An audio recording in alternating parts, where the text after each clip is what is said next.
अगर दुख आता है, तकलीफ आती है, कष्ट आता है, बीमारी आती है, रोग आता है, कोई बड़ा घटना घटने वाली होती है, कोई बड़ा कष्ट आने वाला होता है,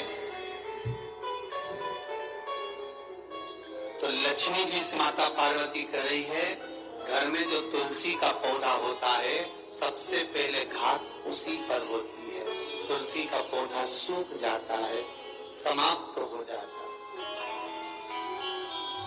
उसके डालियां मुरझा जाती है, नीचे लटक जाती है, मंजरी झुक जाती है, या तुलसी के कुंडे में जो मिट्टी है उसमें फफूंद पड़ जाती है।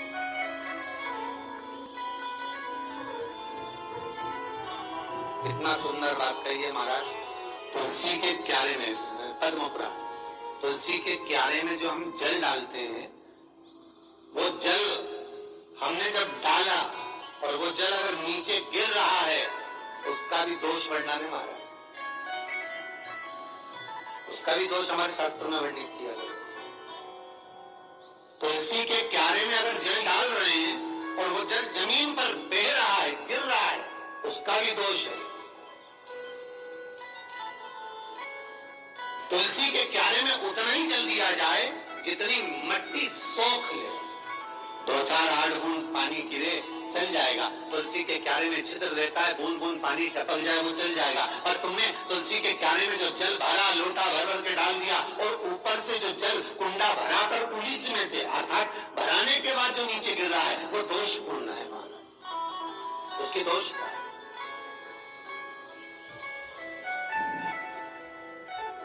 वो दोष है। तो लक्ष्मी से माता पार्वती जी करेंगे कि दूसरा क्रम है घर में वैभव, लक्ष्मी, संपदा, प्रतिष्ठा, यश, आरोग्य को पाने के लिए तुलसी के क्यारे की आराधना, तुलसी के कुंड को नमन करना। तीसरा क्रम कहा, घर में चाहे नल लगा हो, चाहे आरओ का प्लांट लगा हो, पानी का, घर में छोटा छोटा आरओ प्लांट लगा हो,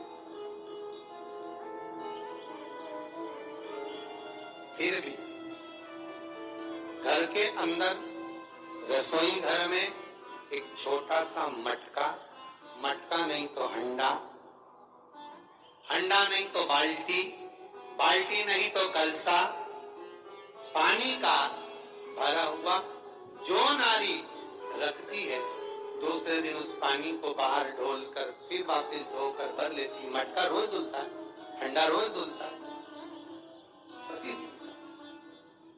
जितना जल उस पात्र में रहता है, भरता है, ऐसे ही घर में संपदा है। 3 क्रम। चौथा,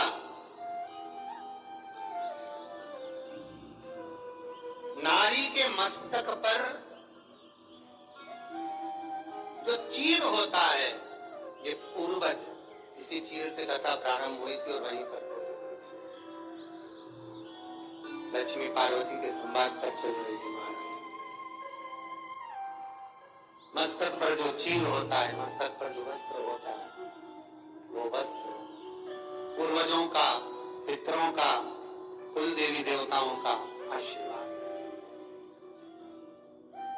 महादेव, जो व्यक्ति पथभ्रष्ट होता है, जो मदिरा के नशे में पड़ गया, कहीं जुए में पड़ गया, कहीं मांसाहार में पड़ गया, कहीं व्यसन में पड़ गया, कहीं गलत काम में अगर कोई जा रहा है, तो श्रम्भेश्वर महादेव के नाम से काली तिल भगवान शिव को समर्पित करेगा।